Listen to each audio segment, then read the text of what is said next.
Monterey's Cooking Pisto Style is brought to you by the Monterey County Vintners and Growers Association. Welcome to Monterey's Cooking. I'm John Pisto, brought to you by Monterey County's Vintners and Growers Association. Our featured wine today is Galante's Cab, and my featured guest is Paul Stamets from the state of Washington, also from Olympia, to be real specific. Right. Very good, John. Okay. You got it. That's a mouthful, folks. Okay.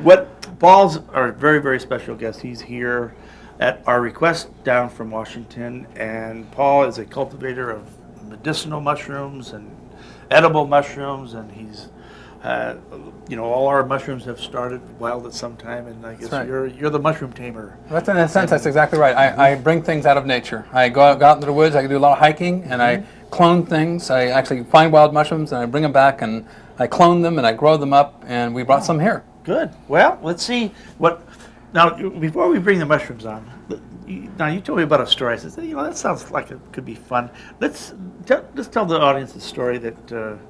Okay, it'll be somewhat censored for the sensitivities of those listening to this.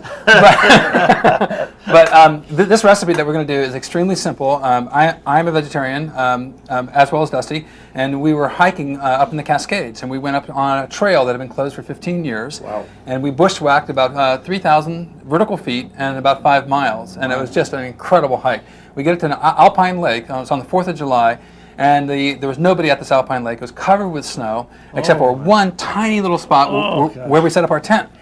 And then we had this kind of fantasy of fly fishing naked, up in the Cascades. I mean, it was a beautiful, beautiful day and lots of sunshine. Why not? Why not? So I haven't to fly fish very much, but I got my fly fishing rod out, and Dusty got her camera, and I threw out a fly. And I couldn't believe it. I caught a lake trout. Holy. I did it again. I caught another lake trout. Holy. I did it again. I caught another lake trout. Pretty soon we had 6 lake trout, and we're going, this is incredible.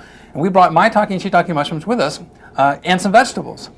But lo and behold, we forgot the oil, and we also, our stove didn't work. So I got some sphagnum moss, and I started a campfire, and we had one kind of pan like this. Forest feast, I can see. And we put the mushrooms in at the bottom of the pan because they have so much water, 90% water. Lots of water is released, and it began to steam the vegetables.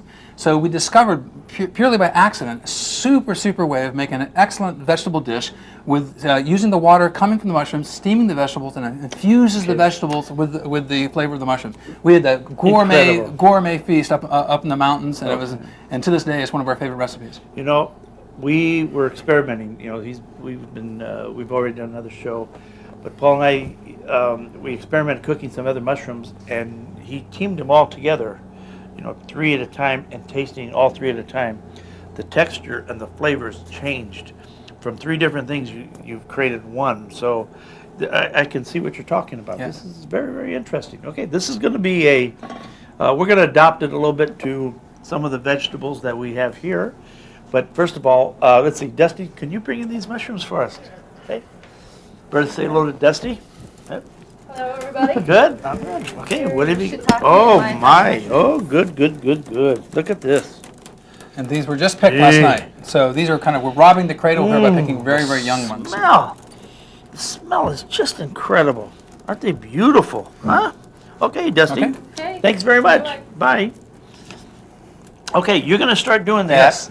And all I'm going to do, we're going to put it, did you have oil, or we can? No, all we need is oil. about a little bit of water, just a small amount of water in the pan to get it started. Okay. Maybe 1/8 of an inch. All and right. the rest of the moisture will be coming from the mushrooms. Okay. And it's better to tear mushrooms than to cut them. Why is that?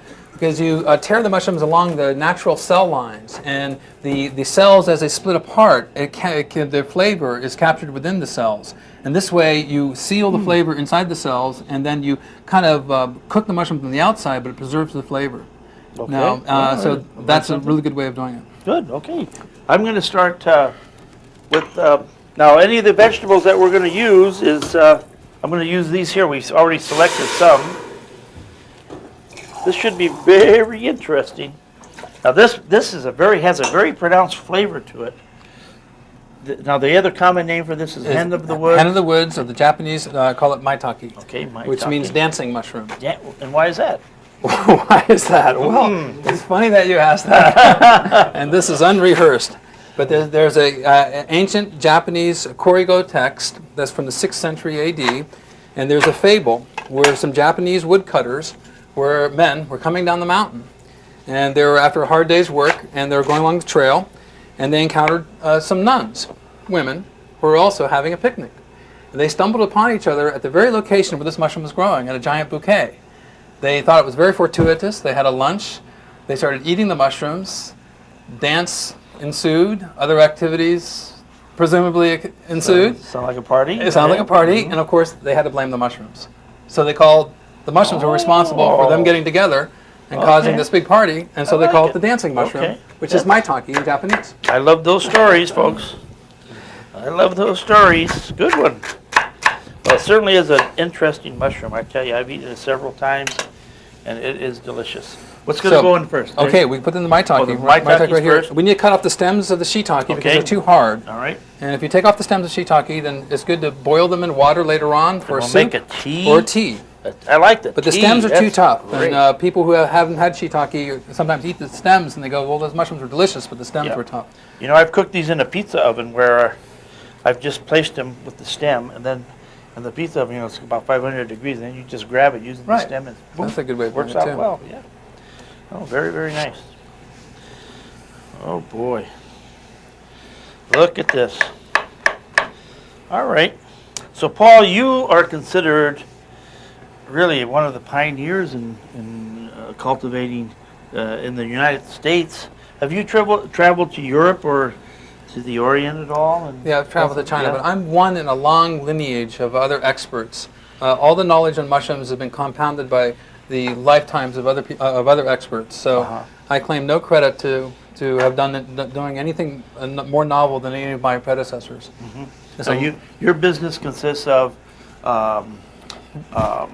you're growing these cultures and these kits. We call them kits. Right. We sell kits through a lot of catalog companies. Mm-hmm. And we have a kit brought over so we can show exactly what they're. Folks, these kits, those of you that missed our other program or the first time you've seen it, you can have these mushrooms in your own house grown and pick them fresh as you need them.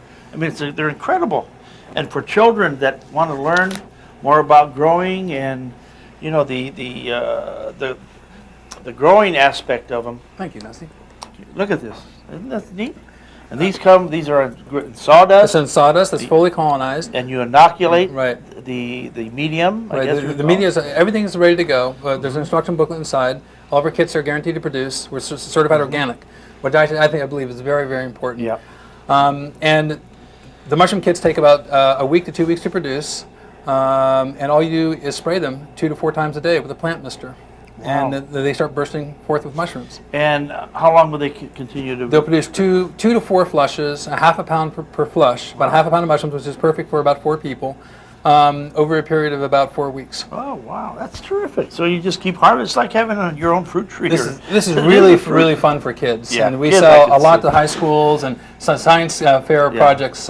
Many of it used our mushrooms. I'm going to get a bunch of your kits and we're going to donate it to my daughter's school because my love for mushrooms and even domesticated and the wild, I want them to know about it too. So, John, would you say you're bee mushroomed? I'm sorry? Or would you say you're bee mushroomed? Yes, I think so, yes. Paul, if people wanted to order this kit now, you have a brochure you send out and there's a 800 number that the people can call? Right, there's 2 ways that people can get a hold of us. If you get your pens or pencils ready. We have an 800 number, and we'll send you a free 16-page color brochure. And the 800 number is 800-780-9126.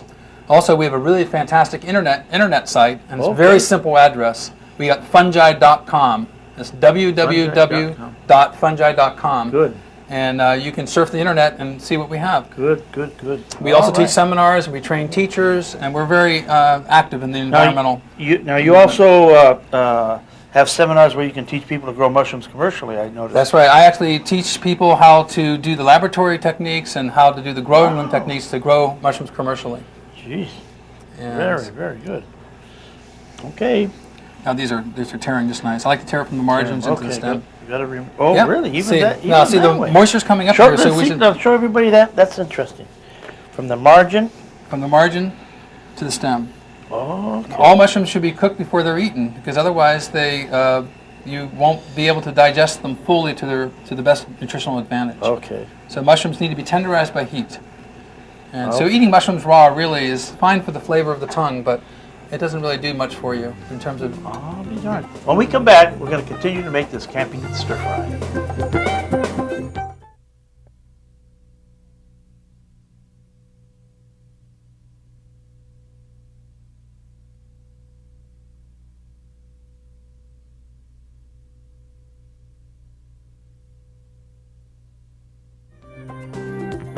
Okay, here we go. We're going to put the harder mushrooms, or the harder vegetables first, because this is all going to be steamed with the flavoring of the mushroom, adding the flavor to the stock. I can see how this works.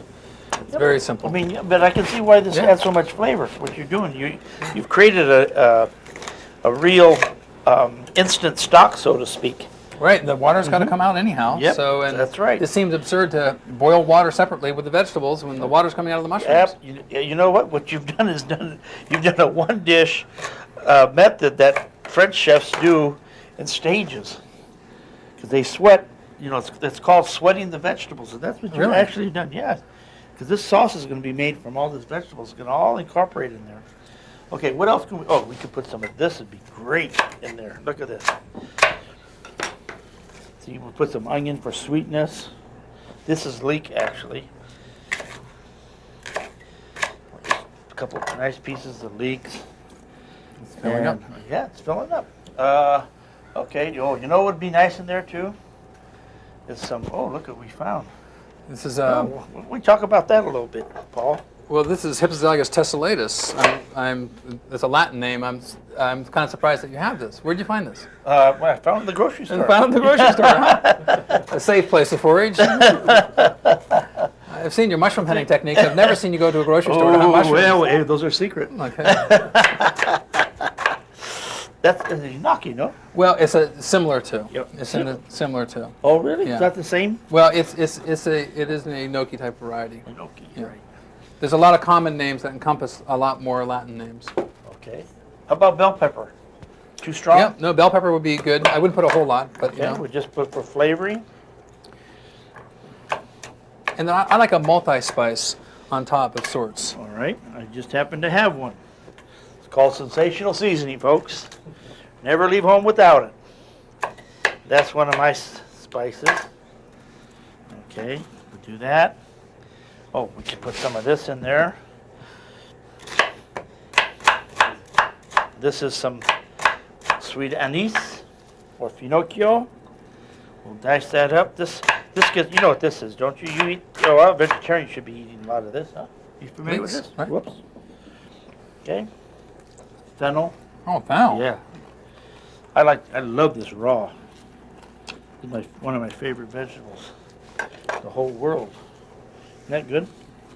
Okay, now we'll put this. Boy, this is going to be a casserole, Wow. all right? Fantastic. Now, vegetarians out there, well, you don't have to be vegetarian to enjoy this. I mean, anybody can try this. Okay, a little chili would be okay too. A little chili would be fine. Okay, this is our Old California seasoning. Has a little chili. That is. It's the Pisto brand. Yeah, this just happens to be one of ours. Okay, how's that enough? Looks good. Good. All right. Okay. And now, do we cover it? Yes, covered up. Okay, got the cover. We're gonna let this cook for about 15 minutes, and we'll be right back.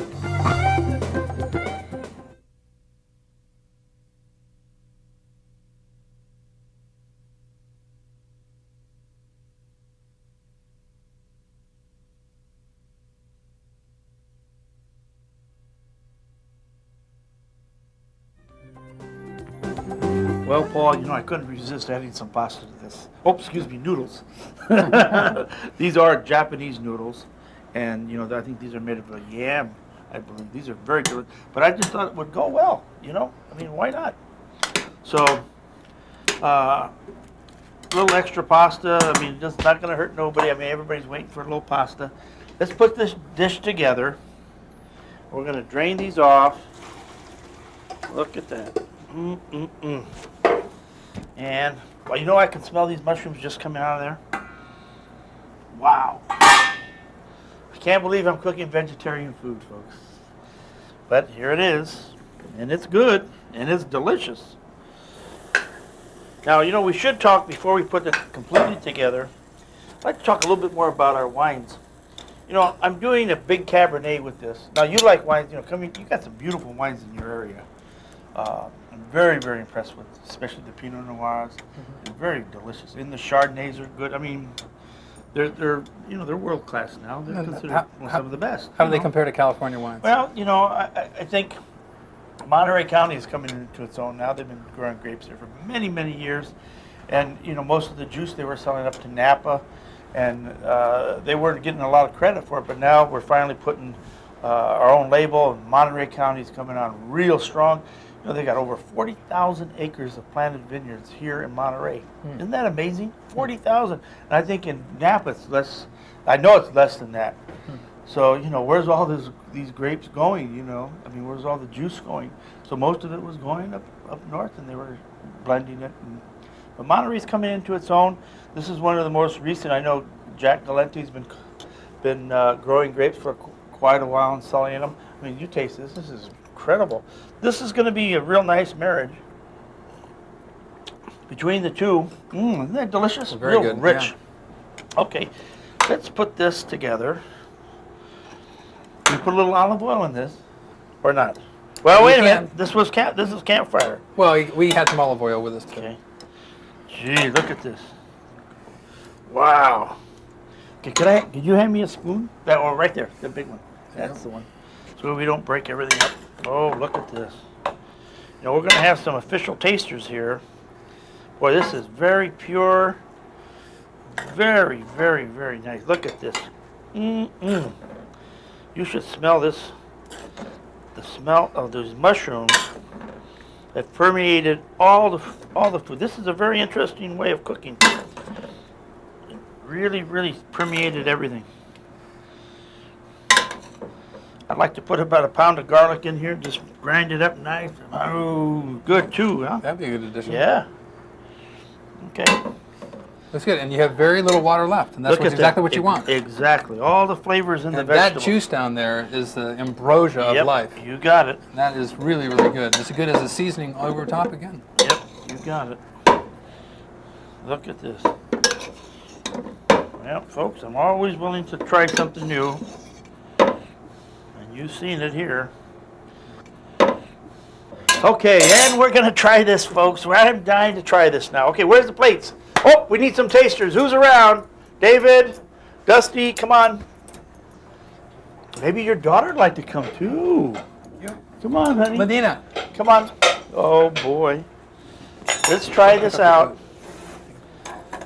Folks, let me introduce everybody. This is David Aurora of Mushrooms Demystified fame and other books and posters and traveling. This is a wonderful dish. Oh, boy. This is vegetables and noodles, but the stock is made from these the mushrooms of Maitake and shiitake. shiitake.